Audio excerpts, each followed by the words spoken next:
आगे की जानकारी के लिए चैनल सब्सक्राइब करें एवं बेल आइकन ऑल करें ताकि सारी वीडियो आप तक पहुंच सके। जय हिंद साथियों, कैसे हो? मैं आशा करता हूँ सभी अच्छे हों और अच्छे जोरों से तैयारी चल रही हो, क्योंकि राजस्थान पुलिस का एग्जाम बहुत ही नजदीक है।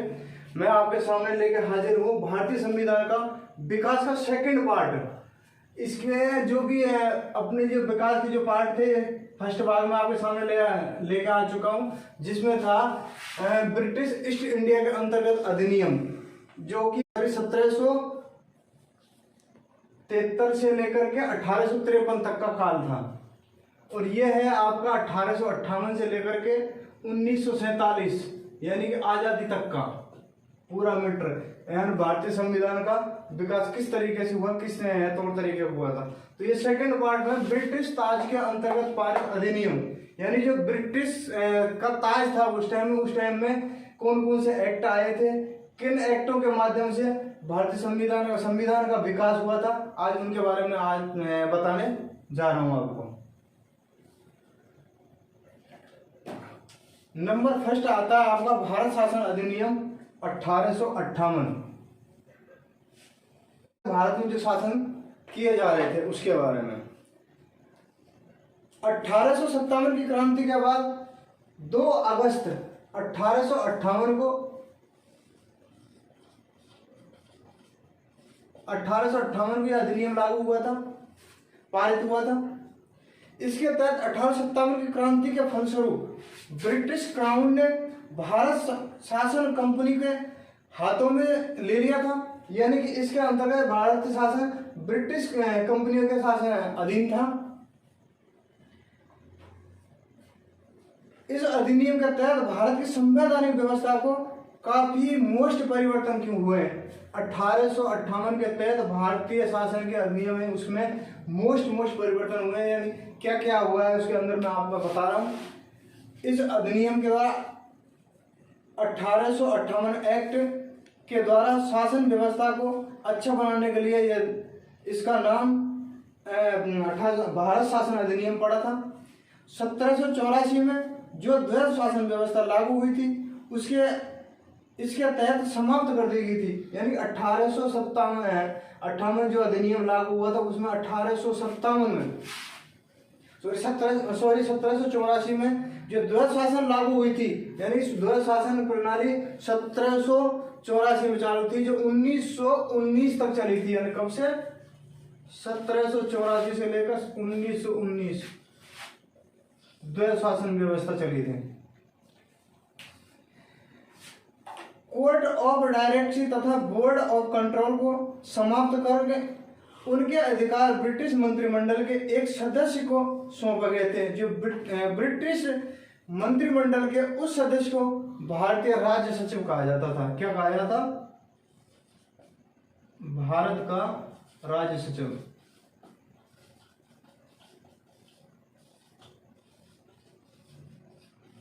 राज्य सचिव का जो पद था, जो सदस्य था, उसको ये दिया गया था, प्रदान किया गया था। इसके तहत इस सचिव की सहायता के लिए 15 और सदस्य, यानी कि 15 सदस्य इस परिषद में और शामिल हुए थे, जिनका सभापति सहित और एवं इन 15 सदस्यों का वेतन भारतीय राजस्व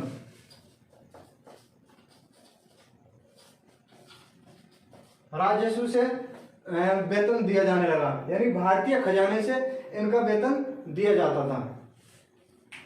भारत में सभी रियासतों का पर नियंत्रण और भारतीय सचिव द्वारा किया जाता था, यानी भारत में जितनी भी रियासतें थी उन पर सब पर शासन किसका था? भारतीय सचिव का। उसके अधीन ये सारी रियासतें काम करती थी। भारत को इसी कारण भारत को मुगल ए आजम क्या कहा जाता था? मुगल ए आजम। भारत के गवर्नर जनरल को वायसराय की उपाधि दी गई थी। 1858 के तहत ही भारत के गवर्नर जनरल को क्या उपाधि दी गई थी? वायसराय।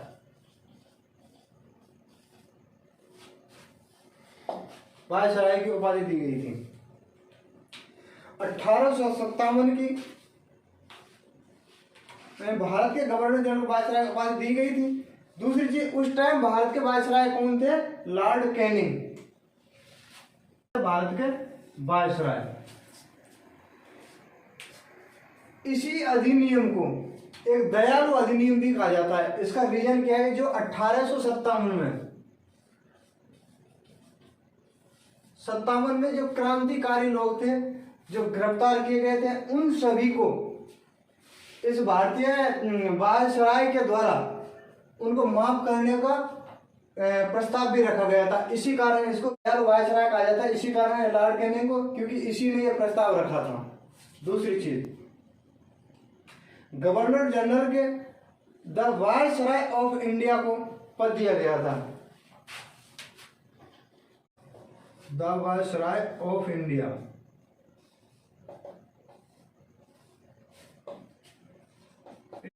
ये पद उपाधि दी गई थी इसको, लॉर्ड कैनिंग को। किसको? क्योंकि उस टाइम वायसराय यही थे। ये तो है आपके 1857 का, जो कि 1858 का अधिनियम। इसमें ज्यादा कुछ है नहीं, इसमें यही है। अब आज में इसके बाद में आता है आपका 1861 का अधिनियम।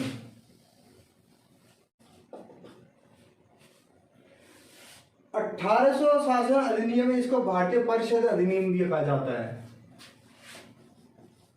भारतीय परिषद अधिनियम 1 अगस्त 1861 को यह लागू हुआ था। 1861 को यह पारित हुआ था। ये जो अधिनियम है, इस अधिनियम के द्वारा भारत सरकार ने मंत्रिमंडलीय व्यवस्था की नींव रखी थी। इसीलिए इसे क्या कहा जाता है? भारतीय परिषद अधिनियम। क्योंकि इस अधिनियम के द्वारा भारतीय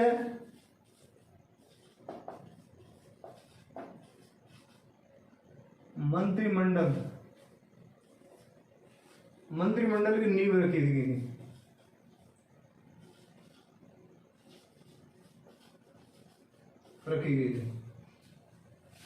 नियम के तहत कार्यकारी परिषद के सदस्यों की संख्या 4 से बढ़ाकर के 5 की गई। इसी अधिनियम के तहत इनमें 3 सदस्य प्रशासनिक सेवा के होते थे। इनमें से 3 तो प्रशासनिक सेवा के थे, 2 मनोनीत थे, जिनको भारत। अब इन सदस्यों की एक बात और क्या है कि प्रत्येक सदस्य को 10 वर्ष का रहना अनिवार्य था भारत के अंदर। दूसरी चीज, 2 सदस्य इनमें एक को तो 5 वर्ष,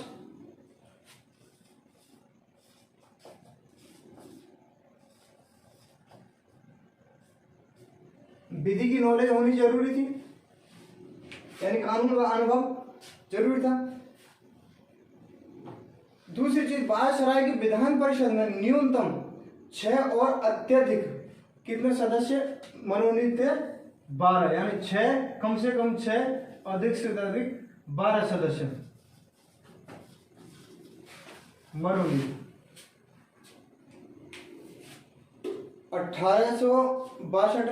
1862 में लॉर्ड कैनिंग ने 3 भारतीय, कौन कौन से? तो बनारस के राजा,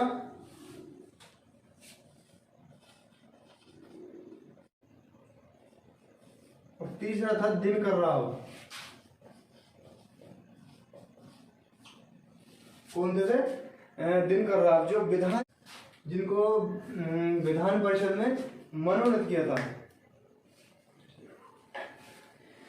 इसके तहत वायसराय को विशेष अधिकार प्राप्त थे। आपात की स्थिति में अध्यादेश जारी करने का भी एक विशेष अधिकार था, जो किसके पास था? वायसराय के पास में। यानी वायसराय के पास में आपात स्थिति में विशेष जो भी कुछ निर्णय लेना था, क्या निर्णय, उसकी अधिकार किसके पास में था? वायसराय के पास में, जो कि आपात स्थिति में लेता था। इसके साथ लॉर्ड कैनिंग के भारतीय शासन में पहली बार, भारत में प्रथम बार संवैधानिक प्रणाली को लागू किया था। कब? 1862 में। इस अधिनियम के तहत बम्बई मद्रास की प्रेसिडेंसियों को कानून बनाने की शक्ति वापस लेकर विकेंद्रीय, यानी कि विकेंद्रीकरण का मतलब होता है उनको विखंडन करना, अलग अलग उनसे पद से हटाने की प्रक्रिया भी शुरू हुई थी। 1861 में ही भारत के 3 हार्ड कोर्ट की स्थापना की प्रावधान रखा गया था। जो कौन कौन से थे वो भी मैं आपको बताऊं। एक तो है मुंबई,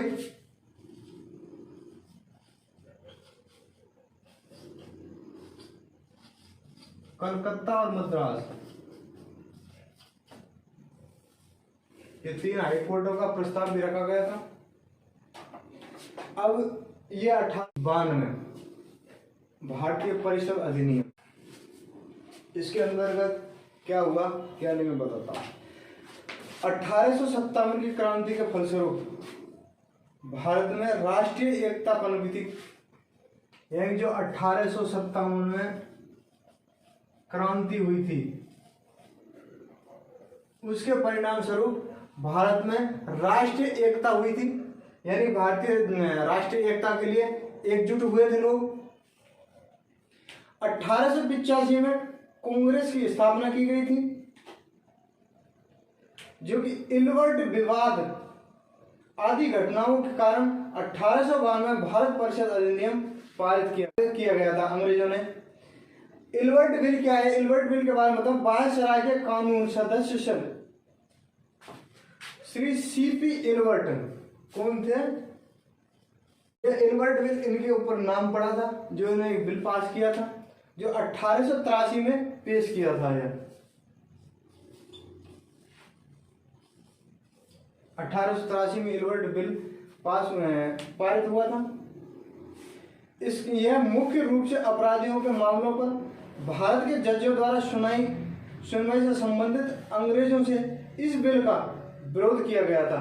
यानी कि इलवर्ट बिल में केवल यह था कि भारतीय जज होंगे, लेकिन इसका रीजन यह था कि इसमें अंग्रेजों ने इसका बहुत विरोध किया था, क्योंकि इसमें भारतीय जज थे। अंग्रेज नहीं चाहते थे कि हमारा कोई भी फैसला भारतीय जज करें।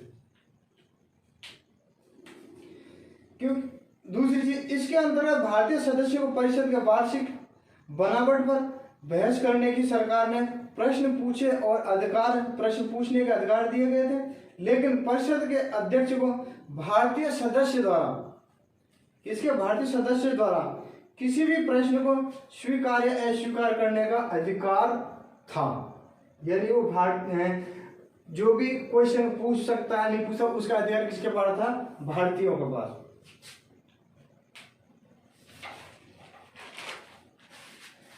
केंद्रीय एवं प्रांतीय विधान परिषद गैर सरकारी सदस्यों की नियुक्ति के अध्यक्ष एवं सीमित चुनावी प्रावधान किए गए। इसके तहत चुनाव शब्द का प्रयोग किया गया था। यानी पहली बार चुनाव शब्द का प्रयोग कब किया गया था? 1892 अधिनियम के द्वारा। इस अधिनियम के तहत पहली बार चुनाव शब्द का प्रयोग, ये इंपॉर्टेंट क्वेश्चन बनता है। चुनाव शब्द का प्रयोग, चुनाव कब से लागू हुए, कब से हुआ करनी है? 1892 के अधिनियम के द्वारा। दूसरी एक नोट में इसमें मोस्ट बात क्या है कि भारतीय राष्ट्रीय परिषद राष्ट्रीय कांग्रेस 1889 से 1891 तक के अधिवेशनों को स्वीकार किए गए थे प्रस्तावों को प्रभावित होकर पारित किया गया था। यानी कि 1800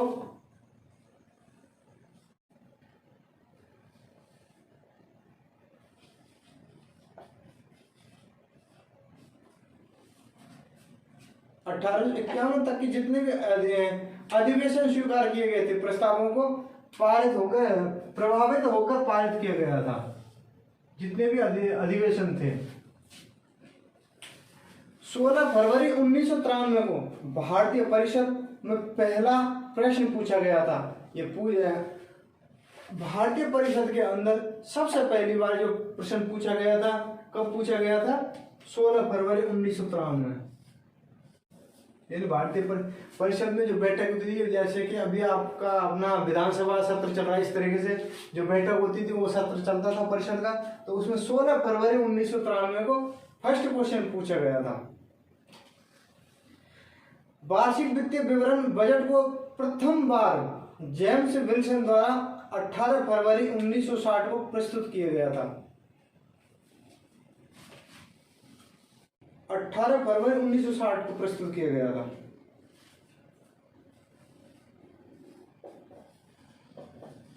वार्षिक विवरण यानी कि बजट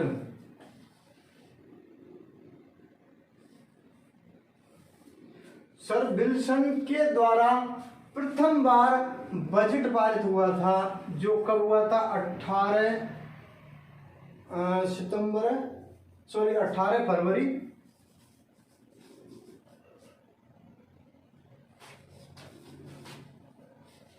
1860 में, 1960 में।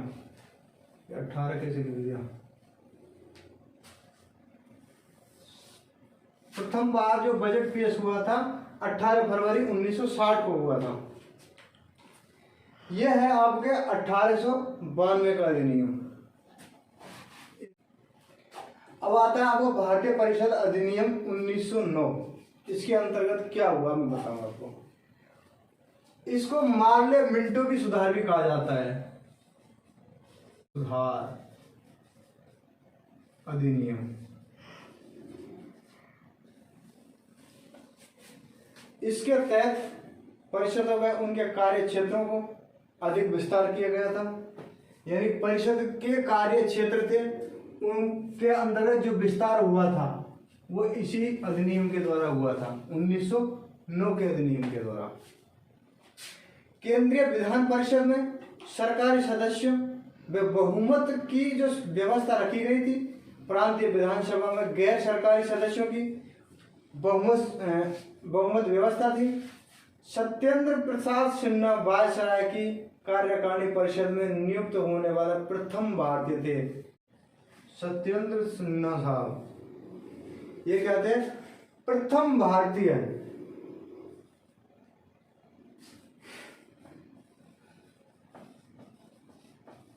भारतीय वायसराय थे जो कि नियुक्त हुए थे प्रांतीय परिषद के अंतर्गत। परिषद के सदस्यों को बजट अंतिम रूप से स्वीकार करने में, पूर्ण बजट पर वाद विवाद करने तथा प्रस्ताव पारित करने के अधिकार दिए गए थे। यानी कि जो परिषद के अंतर्गत प्रश्न पूछे जाते थे उस वाद विवाद, यानी जो प्रश्न पूछे जाते थे उन पर वाद विवाद होता था, उसको वाद विवाद करने की अधिकार भी इसी के अधिनियम के द्वारा ही दिया गया था। सदस्यों को पूरक प्रश्न पूछने का भी अधिकार मिला। इसके तहत जाति, वर्ग, धर्म आदि के आधार को अलग निर्वाचन प्रणाली अपनाई, जिसमें प्रेसिडेंसी कार्यों को chamber of commerce, presidency corporation chambers of commerce, corporation chambers of commerce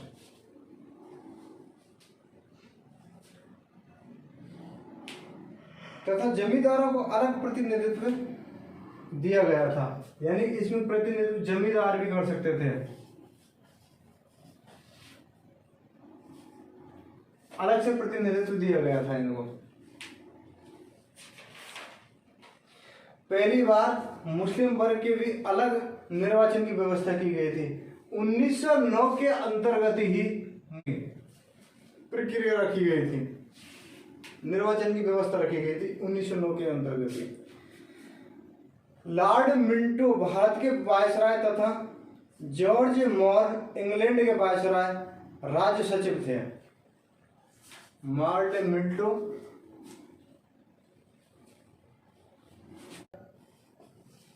कौन थे? लॉर्ड मिंटो जो कि भारत के राज्य सचिव जॉन मार्लो मिंटो अंग्रेज, इंग्लैंड के भारत के राज्य सचिव थे। लॉर्ड मिंटो को प्रशासनिक निर्वाचन जनक के रूप में भी जाना जाता है। किसके रूप में? सांप्रदायिक निर्वाचन। केंद्रीय विधानमंडल की संरचना में परिवर्तन कर अतिरिक्त सदस्य संख्या 16 से बढ़ा करके 60 की गई थी। केंद्रीय विधानमंडल की जो संरचना थी उसमें सदस्य संख्या पहले कितनी थी? 16, अधिकतम 16 से बढ़ा करके 60 कर दी गई थी।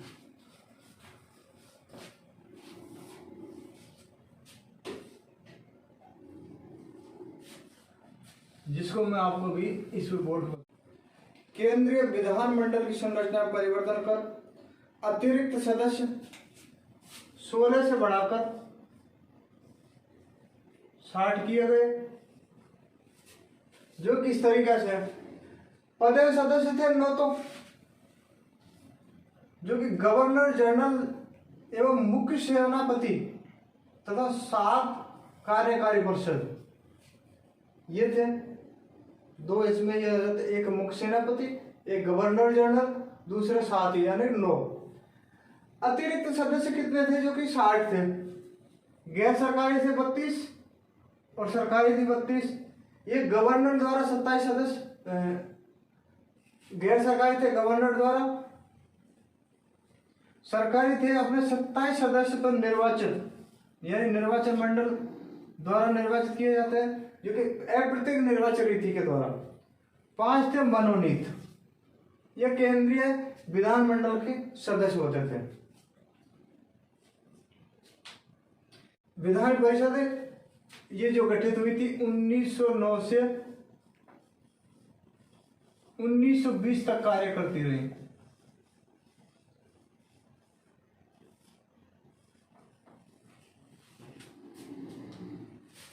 अगस्त 1907 में भारत सचिव की परिषद में 2 भारतीय सैयद हुसैन एवं के.जी. गुप्ता नियुक्त किए गए थे। के.जी. गुप्ता ये अपने 1907 के भारतीय सचिव परिषद के 2 सदस्य थे। 1907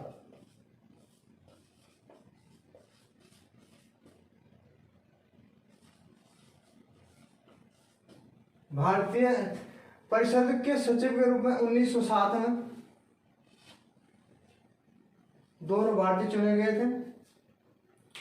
25 मई 1909 को लॉर्ड मिंटो द्वारा प्रस्तुत इंडियन काउंसिल बिल ब्रिटिश संसद में पास हुआ था, जो और 15 नवंबर 1909 को राजकीय अनुमति मिलने के बाद भारत अधिनियम 1909 में लागू किया गया था। आप समझ रहे हैं इस बात को कि 1909 को राजकीय अनुमति मिलने के बाद में ही 1909 में भारतीय शासन अधिनियम पारित हुआ था, जो कि मार्ले मिंटो के नाम से भी, सुधार नाम से भी जाना जाता है। अब आता है आपका 1919 का अधिनियम, भारत शासन अधिनियम।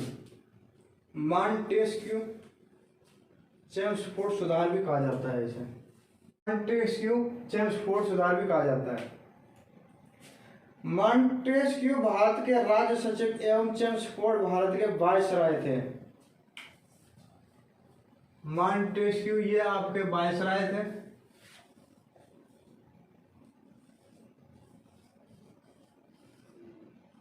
वायसराय एवं ये सचिव थे। मॉन्टेस्क्यू वायसराय थे और चेम्सफोर्ड सचिव थे। इसके तहत केंद्र द्वैध शासन विधायिका की स्थापना की गई थी। विधानसभा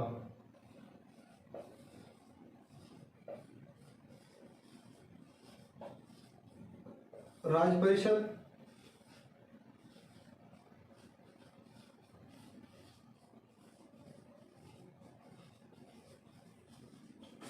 केंद्रीय विधानसभा। अब विधानमंडल के बारे में बताता हूं आपको। इसमें राज्य परिषद और केंद्रीय विधानसभा ये 2 थे। इनके सदस्यों के बारे में बताता हूं। द्वैध शासन कौन कौन सी थी या विधानमंडल में? राज्य परिषद, केंद्रीय विधानसभा, इसको उच्च सदन, उच्च सदन कहा जाता है और इसको निम्न सदन कहा जाता है। इसमें 60 सदस्य थे, 34 तो निर्वाचित थे और 26 गवर्नर जनरल द्वारा मनोनीत, गवर्नर जनरल द्वारा। इसमें 145 गवर्नर जनरल द्वारा मनोनीत, 104 निर्वाचित। वो कैसे कैसे हैं? 32 तो थे अपने सांप्रदायिक क्षेत्र से, 30 थे मुस्लिम, 2 थे सिख, 52 थे सामान्य क्षेत्र से, 20 थे विशेष क्षेत्र से। विशेष क्षेत्र में कौन कौन से आते हैं? तो 7 तो है विशेष क्षेत्र में जमींदार, 9 है यूरोपियन और 4 सदस्य हैं व्यापार मंडल से। ये सदस्य विधानमंडल के सदस्य होते थे। अब आपके आ जाते हैं प्रांतीय विषयों के भाग। प्रांतीय विषयों के भाग क्या क्या थे? आरक्षित विषय और हस्तांतरित विषय। आरक्षित विषय के अंतर्गत क्या क्या आते हैं? वित्तीय है, भूमि कर है, न्याय है, पुलिस स्टेशन है, बिजली है, औद्योगिक विवाद है, सार्वजनिक सेवाएं हैं। सार्वजनिक सेवा में भी अपने गवर्नर कार्यकारिणी परिषद के अंतर्गत पास थे। दूसरे हस्तांतरित थे जिसके अंदर शिक्षा है, चिकित्सा है, सार्वजनिक निर्माण विभाग, उद्योग, पुस्तकालय आदि। ये विधान परिषद के सदस्यों में से मनोनीत मंत्रियों के पास में थे। किसके पास में थे? मनोनीत मंत्रियों के पास में। इसके तहत पहली बार भारत में महिलाओं को वोट डालने का अधिकार दिया गया था 1919 के अंतर्गत ही। इसी 1919 के अधिनियम के द्वारा महिलाओं को वोट डालने का अधिकार मिला था। पहली बार वोट डालने का अधिकार दिया गया था। द्वैध शासन प्रणाली 1 अप्रैल 1919 से लागू की गई थी। भारतीय शासन अधिनियम 1935 के तहत 1939 को समाप्त की गई थी। यानी जो द्वैध प्रणाली है, द्वैध शासन प्रणाली चली थी, वो 1 अप्रैल 1919 को लागू की गई थी। जो भारतीय परिषद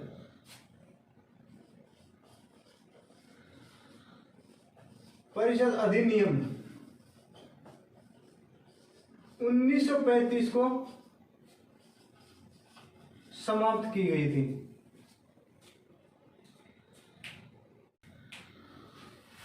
केंद्रीय लोक सेवा आयोग यानी यूपीएससी का गठन 1926 को किया गया था। प्रथम अध्यक्ष सर रोमबर्कर थे।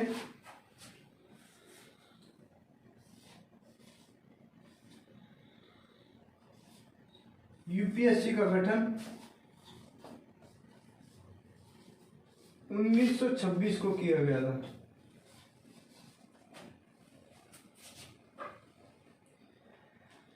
प्रथम अध्यक्ष उस टाइम कौन थे?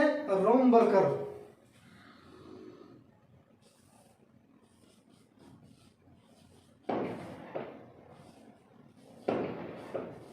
बर्कर उस टाइम अध्यक्ष थे।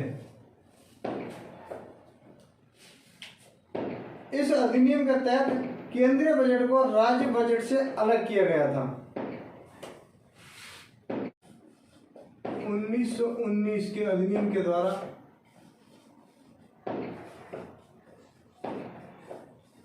केंद्रीय बजट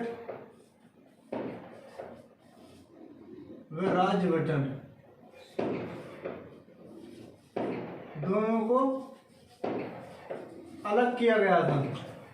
इसी के तहत मुख्य व्यक्ति हैं जिनकी अलग अलग अवधारणाएं। मॉन्टेस्क्यू के अनुसार इस अधिनियम को अंतरकालीन आगम भारत पर ब्रिटिश संसद और भारतीय जनता शासन के बीच एक पुल के समान माना गया था। यानी कि भारतीय जनता के शासन और ब्रिटिश संसद के बीच की जो दूरी थी, यानी जो उन बीच में पुल का काम करता था, वो मॉन्टेस्क्यू के अकॉर्डिंग माना गया था। लोकमान्य तिलक जी ने इसे असंतोषप्रद और निराशाजनक एक बिना सूरज के सवेरा कहा गया था। यानी बिना सूरज, तिलक साहब ने, सुभाष चंद्र बोस ने बीड़ियों का नशा जाल भारतीयों को, यानी भारतीयों को बीड़ी के नशा के जाल के समान सुभाष चंद्र बोस साहब ने माना था। साइमन कमीशन 1927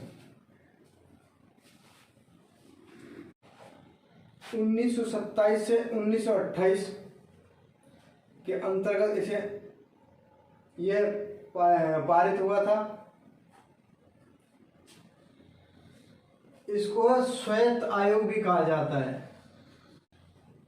1919 में पारित भारत सरकार अधिनियम में 5 जांच के लिए सर जॉन साइमन की अध्यक्षता में 6 अंग्रेज सदस्यों आयोग का गठन किया गया था, जो कि 1927 में किया गया था साइमन कमीशन गठन। इसमें 7 सदस्य थे।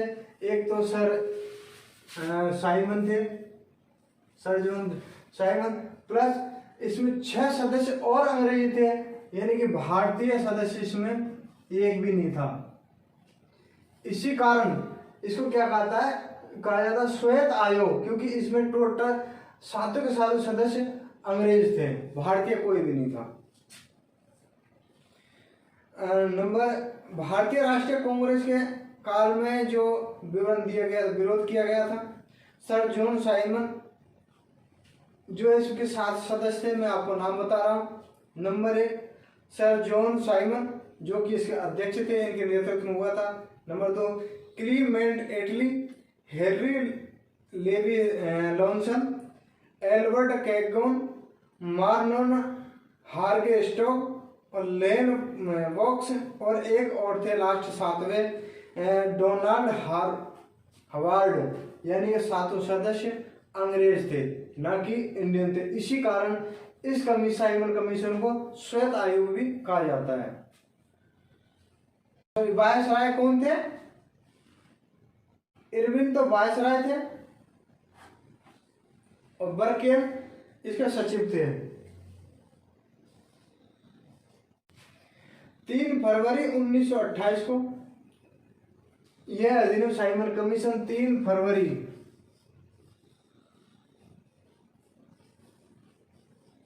1928 को भारत आया। कब आया था? भारत आया था, जिसका बहुत ही घोर विरोध किया गया था। भारतीयों के द्वारा प्रदर्शन हुए थे, लाठीचार्ज हुई थी। उस लाठीचार्ज में लाला लाजपत राय की मृत्यु हुई थी, जो कि 30 अक्टूबर 1928 अक्टूबर को 1928 को लाला लाजपत राय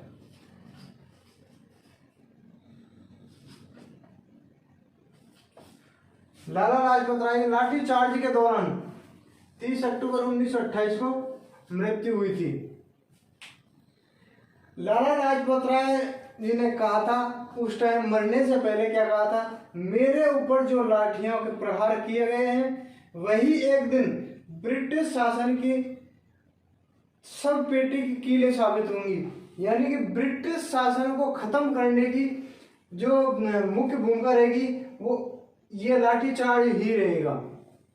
जो इसमें विरोध हुआ था, ये विरोध ही एक दिन ब्रिटिश शासन को समाप्त कर देंगे। जहां जहां आयोग आया था, वहां साइमन गो कमीशन का नारा दिया गया था।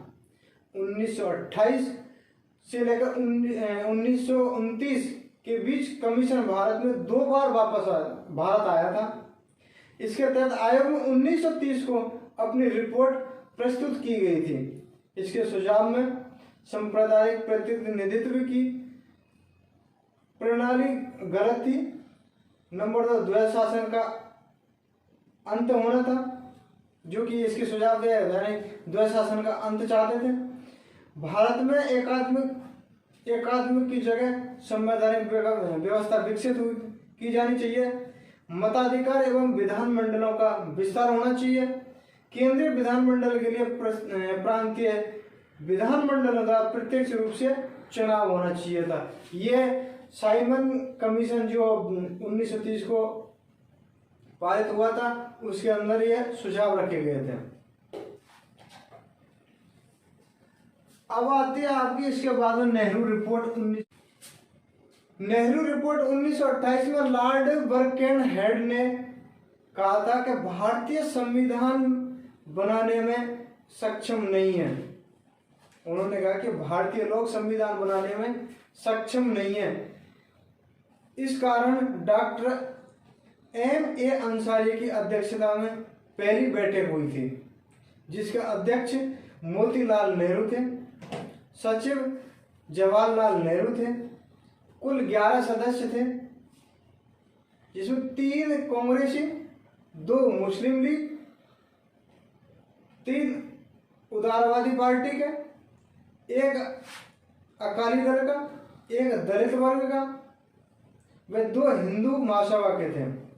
कमेटी ने जो नमूना रिपोर्ट यानी जो रिपोर्ट बनाई उसे नेहरू रिपोर्ट भी कहा था।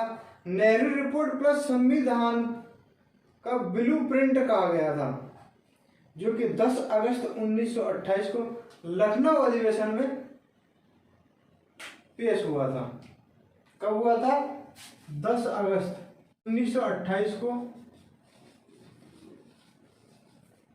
लखनऊ अधिवेशन में पेश हुआ था।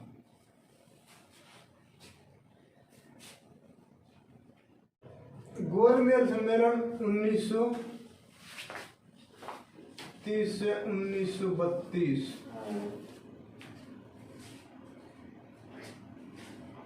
तत्कालीन वायसराय लॉर्ड इरविन थे। गोलमेज सम्मेलन के समय वायसराय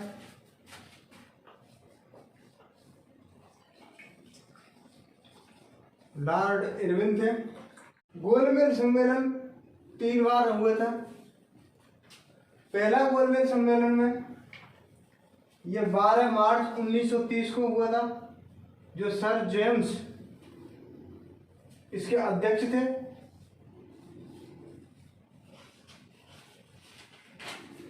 इसमें 57 ब्रिटिश सदस्य थे, 16 भारतीय देशी रियासतों से थे। टोटल सदस्य इसके 89 थे।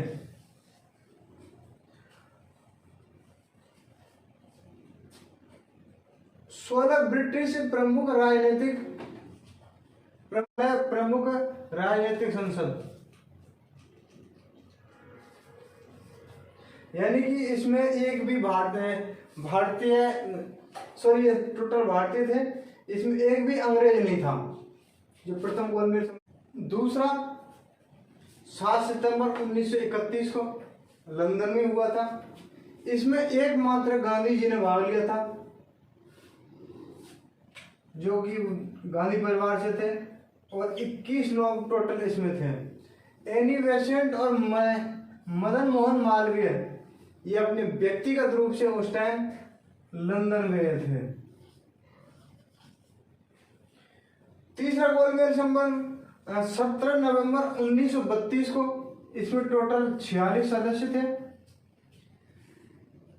यह गोलमेज सम्मेलन एक ऐसा था जो बिना निर्णय के ही समाप्त हो गया था। इसके बाद इसमें कोई भी निर्णय नहीं लिया गया था, तभी ये समाप्त हो गया था। अब आता है वो पूना पैक्ट यानी पूना समझौता। पूना समझौता 25 दिसंबर 1932। डॉक्टर राजेंद्र प्रसाद, श्री गोपालाचार्य, मदन मोहन मालवीय के प्रयास से गांधी जी और डॉक्टर अंबेडकर ने दलितों के लिए निर्वाचन को समाप्त, यानी कि संयुक्त निर्वाचन स्वीकार। पूर्ण समझौता में केवल और केवल दलितों को निर्वाचन को समाप्त करके संयुक्त निर्वाचन स्वीकार किया गया था। मैं आशा करता हूं इस जानकारी से आप संतुष्ट होंगे। आपको जानकारी कैसी लगी कमेंट के माध्यम से बताएं। और इसके बाद ये आपका भाग 2 का भारतीय संविधान विकास भाग 2 का ए पार्ट है। बी पार्ट इसका बाकी है, जो कि 1935 अधिनियम से 1947 तक का है। कमेंट के माध्यम से बताएं ये जानकारी। जय हिंद साथियों।